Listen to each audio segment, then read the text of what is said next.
If you liquidate your limited company and you get it wrong, you could lose absolutely everything. I'm talking about houses and your savings. Every week I speak to directors who thought liquidation would be a simple process until they got a letter from a liquidator demanding that they repay tens of thousands of pounds personally. And this is happening right now. And if you don't understand the risks before you liquidate, you could be next. In this video, I am breaking down exactly what happens when you liquidate a company and whether the liquidator or insolvency practitioner can come after your personal assets. I'll show you the red flags, the mistakes that directors make, and most importantly, what you can do today to protect yourself. So stay with me till the end, because the decisions you make right now could be the difference between walking away clean or losing everything that you've worked hard for. Welcome to the video. Chris Worden, I'm from Director First. And I'm telling you the stuff that no one tells you, the stuff that you really need to know. Now, bear with me, I've got a bit of hay fever and my nose is really itching. It's nothing sinister. Now, let's start simple, okay? You set up a limited company because it's supposed to protect you, right? That's why it's called limited liability. The debts are the company's, not yours. So if the company goes under, you don't lose your house, your car, your savings. But, and it's a big but, that protection only works if you've followed the rules. And I mean step by step properly. If you've signed a personal guarantee, if you've taken money out of the company you shouldn't, if you've mistakes in how you've traded, then yeah, your personal assets could be at risk. And that's what we're going to drill into today. Let's have a little chat first about personal guarantees. This is one of the trips up lots of directors. I want you to be asking you the question, have you signed a personal guarantee on a loan? Have you signed a personal guarantee with a supplier or a factoring company or a credit card? Have you taken a C-bills that's over 250,000? Because if you did, a personal guarantee is legally binding. And it's a promise that if the company can't pay the debt, they're going to come after you personally. They can chase you. They could get a CCJ against you. And in an extreme case, they could force you to sell your property or even make you bankrupt. And so many directors, they don't realise that they've signed one or they've forgotten that they've signed it. But trust me, your lender hasn't. They know. Now, the solutions to PGs really is, if you're watching this and you're a bit worried, get a list of all the debts, speak to the suppliers, and check for PGs on your original agreement. You really need to know where you stand before you think about liquidation, because when you're going into liquidation, all the unsecured debts, yeah, it'll get put in the liquidation, it'll be written off. HMRC, certain supplier bills, energy bills, Bounceback loans, C-bills under 250. But if you've got a personal guarantee on any of those debts, it's going to follow you around. And you also need a plan for that if you go through a liquidation process. I'm going to mention something I've talked about for years and years. Overdrawn directors' loan accounts. This is by far and away the #1 reason I see directors being chased personally after a liquidate. So an overdrawn director's loan account, what it is essentially a ledger. Sorry, a director's loan account is a ledger between the company and you where you either put money in or take money out, right? An overdrawn loan account, very easy to happen, very easy to run up. Let's imagine you're paying yourself through dividends, but there's no profit, okay? Or you take a bit out here and a bit out there thinking it'll sort itself out later. I need to hammer this point home to you. Most directors who are watching this will have been advised by their accountant the best way to pay yourself is a combination of salary and dividends. And the example that I use, because it's easy, £1,000 a month through payroll, salary, £3,000 a month, and you think that's a dividend. It isn't. It's a drawing in anticipation of a dividend at the end of the year. Now the problem is once you become insolvent, Can't pay your debts when they fall due. And if you're thinking about liquidation, you're definitely insolvent. You cannot declare a dividend because a dividend comes out of profit. And by the very fact that you're insolvent means you're not profitable. So on that example that we're talking about, that £1,000 a month that you're taking as salary, you're fine to take that. The £3,000 a month that you're taking on top of that, at the end of the year, or when you go into liquidation, the insolvency practitioner is going to review things and they're going to go, wait there, you was insolvent at this point. Everything you've taken that you think is a dividend past this point, we're going to reclassify it to an illegal dividend. And what that's going to be converted is to an overdrawn director's loan account. That's not to mention if you already had an overdrawn director's loan account before you become insolvent. It's a huge problem because once your company goes into liquidation, that director's loan account becomes an asset of the business. And the liquidator's job is to get that money back. And they'll ask nicely at first. You know, it'll be, can you pay it within 7 days? Okay? But if you don't deal with it, they'll stop asking nicely and they'll start threatening legal action. And in the worst case scenario, they will issue bankruptcy proceedings against you. Okay? It's mega important you deal with this. Now, some of the things that can help you is have your accounts up to date when you liquidate. So before you liquidate, you want a final picture of where your business is.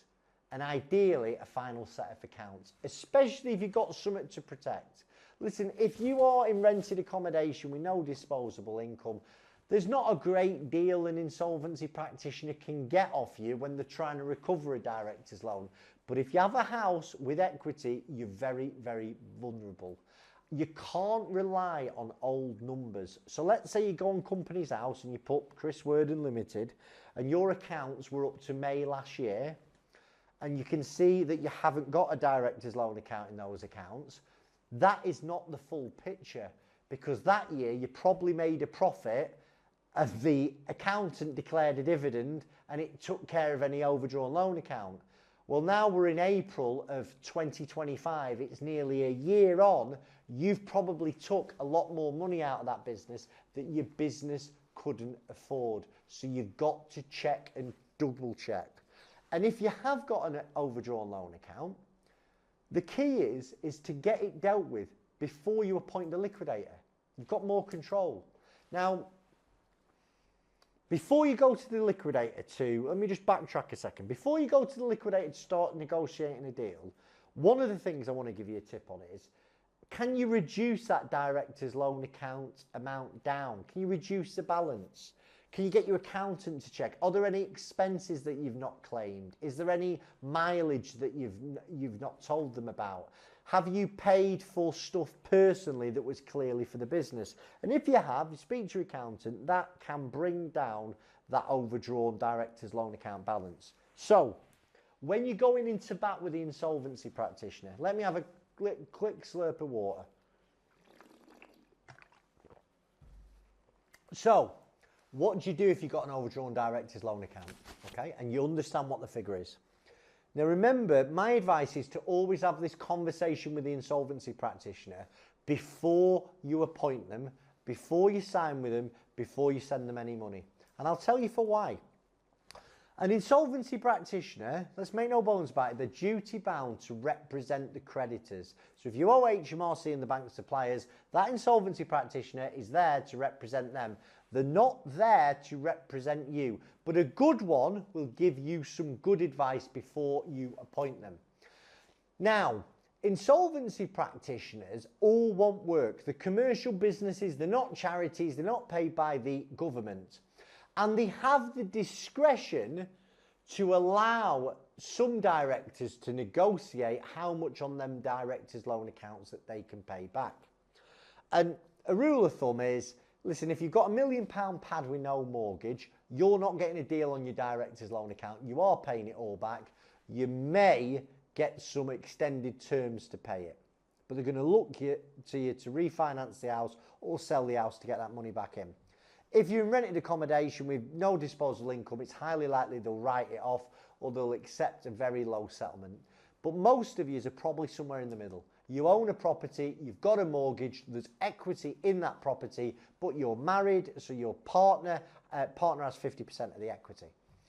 You might also have credit card debt, loans, personally guaranteed issues that are going to fall on you when you go into insolvency. Now, in this scenario, as long as you can offer the insolvency practitioner more than they would get back if the insolvency practitioner made you bankrupt, you have got a good chance of getting a good settlement on your director's loan account. Now, the problem for you is if you appoint that insolvency practitioner and then have this conversation, your power has gone, right?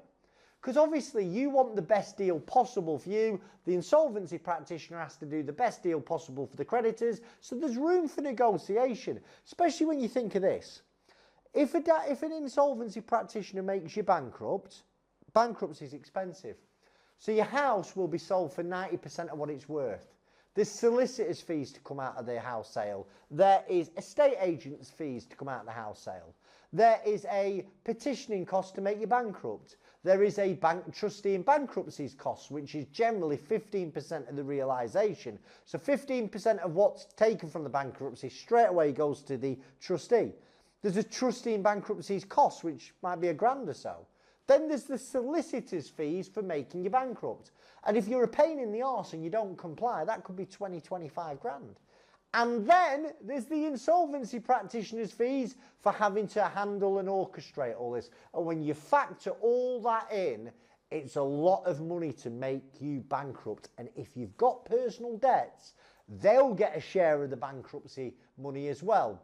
And you use this to negotiate a better deal. In fact, what you're really better off doing is picking up the phone to me, because that's what we do at Director First. We have 6 appointment-taking insolvency practitioners that we work with for years and years, and we are the bridge between you and the insolvency practitioner. We advise you, the director. We don't break any rules. We don't sweep anything under the carpet. In fact, absolutely the opposite.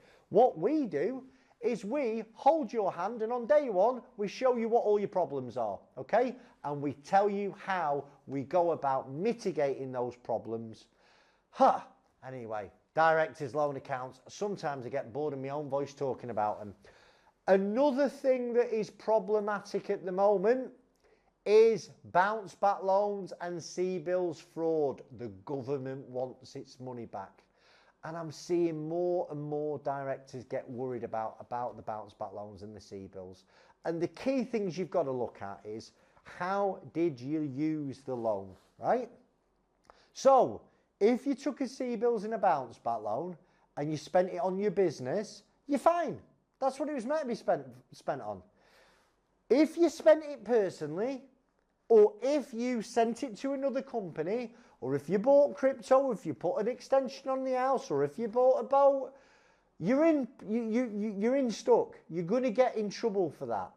Now, if you used it personally, but what you mean by that is you essentially used it for wages from the business over a prolonged period of time, if it was through the salary scheme and it was in line with your drawings from previous years, you'll be fine. If you've continued to take that thing that you think is a dividend, but you've been insolvent, you've probably got an overdrawn director's loan account. So just wind the video back and listen to what I've just told you about the director's loans, right? Another thing is, did you overstate your turnover to get a bigger bounce back loan? Or did you tell porkies to get a larger C-bills? Now, if you did and you liquidate, the liquidator is going to flag it. They're under strict instructions to check how much of that money you was entitled to. And if they think that you've been at it, it's classed as bounce back loan fraud. They'll report it to the insolvency service. The insolvency service may look to disqualify you. They may look for compensation orders where you pay money back. And the insolvency practitioner might come to you legally as well. Another thing is, if you took one and you weren't meant to, remember, you had to be trading at the start of 2020 to take a bounce back loan. If you took a bounce back loan and you wasn't trading, you are in trouble. It's classed as bounce back loan fraud, and that is where they're going to look, the insolvency service, they could make you look to be personally liable for all the amount you took. They could even disqualify you as a director. And in the worst cases, criminal prosecution. We see it time and time again, directors spending bounce back loans that they shouldn't have taken, going into liquidation thinking it's the quick and easy route, and they've ended up in prison. Seriously. So again, if you're considering closing your company and you took a bounce back loan or a C-bills, have a breakdown of where the money went, okay? Have you got if you estimated your turnover on the bounce back loan, have you got some workings out that legitimizes your projection? Did you do some type of board meeting to get over that, to sort of detail your thinking around it? And again, if you're worried about things, you've got to take advice before you appoint an insolvency practitioner. Don't try to fudge things. Don't try to tell lies or hope nobody's going to find out, because they're going to. The key is open communication. And do you know what? A lot of people who've took bounce back loans, you don't want to hear this, and you've been at it. The best thing for you to do is pay the bloody thing back. So another thing that can cause issue is misfiants. And this can wreck directors once they go into liquidation. Now, misfiance is a legal word for when a director messes up on their duties. So they have kept trading while insolvent, they've obviously ripped all the money out of the company, they've ignored creditors, and they've racked up debt knowing that they couldn't pay. And if you've done that, the liquidator can hold you personally responsible for those losses. So what happens? You get sued by the liquidator on behalf of your creditors. You could get disqualified, you could be made bankrupt, all real life problems. Again, the solution to this is, if your company's struggling, stop and assess the situation. Like, if you've made bad calls, admit it, don't double down on the bad calls, and get professional advice to guide you through what happens next. And listen, we get hundreds and hundreds of inquiries every single month. We don't do hundreds and hundreds of liquidations, okay? So a lot of the time it's tell us what's gone on, tell us where you want to get to, and we give you some free advisory how to get to A to B legally, okay? Another thing that's going to cause a director a problem in liquidation is a preference payment. And essentially, it's favouritism that's going to bite you on the arse. And this one catches directors out because they think they're doing the right thing. So for instance, I don't know, you borrowed some money off your mum and dad, and you've paid them back because they lent you the money. And you've paid them back, and you've still got big bills to HMRC or suppliers, okay? Or you've paid off your own personally guaranteed loans before you've paid anyone else off. Now, this is what a preference payment is. And a liquidator can reverse a preference payment, and if they can't get the money back from the person you've made it, they could make you personally liable to it also, okay? Big problems. So again, when you know insolvency is looming, stop paying creditors. Like, literally, take advice on who you can be and who you can pay and who you can't pay, because all creditors should be treated equally. And if you've already made a preference payment, you've got to really declare it before you liquidate. So at least people know what's happened before they take the appointment, and they can give you some guidance on how they might deal with it. Another problem is something called a transaction undervalue, and it's the bargain sale that costs you in the end. So imagine, right, you've sold your company van to your brother for 5 grand and you know it's worth 15 grand. Dead simple, that is a transaction at undervalue. And again, the liquidator can reverse that. They'll go after your brother for the van, and if they can't, they'll sue you for the difference. So it's dead important, if you're selling company assets, get a professional valuation. Do not write on the back of a fag packet. Make sure it's a fair price. Vehicles, you can go to places like WeBuyAnyVan.com, WeBuyAnyCar.com. Document everything. If it's anything else, you really need an independent agent to do a valuation. So one of the big worries is, will I lose my house? This is what everyone wants to know. Now, the short answer is, if you haven't signed PGs, you've not committed fraud, you've not traded wrong, you're going to be fine. If you have, and the liquidator tries to get some money off you and tries to hold your account, and you bury your head in the sand, the worst case is you could lose your house. But it's very, very, very rare, okay? Where I see directors lose their home is generally personal guarantees and no deal's been done. They've literally got no way to settle these directors' personal guarantees, and eventually the PG's called in and they're made bankrupt. Sometimes with massive overdrawn directors' loan accounts where you've got lots of equity in your house but you're not forthcoming dealing with the insolvency practitioner, they can force you to sell your home. But the key thing is, if you act early and get advice, you've got a better chance of a better outcome. So here is the action plan, right? Before you liquidate, get accounts up to date. Know where you stand on directors' loans, spending, debts. If you can't get your accounts up to date, make sure your management information is correct and up to date. Don't make any preference payments from this point forward. Don't flog your assets without a proper valuation. And if you've signed a personal guarantee, start thinking about how you're going to deal with them. And the key thing, obviously, get advice before it all goes to hell in a handbasket. And that's where we come at Director First. So, liquidation, insolvency, it doesn't have to mean losing everything, but if you get it wrong, it can ruin you. Don't guess, don't bury your head in the sand, get advice and get it early. If you found this useful, give me a like, subscribe to the channel. If you've got a question, put it in the comments. I will answer it personally. Thanks for your time. Chris Worden, I'm from Director First, and if you want to chat, pick the phone up.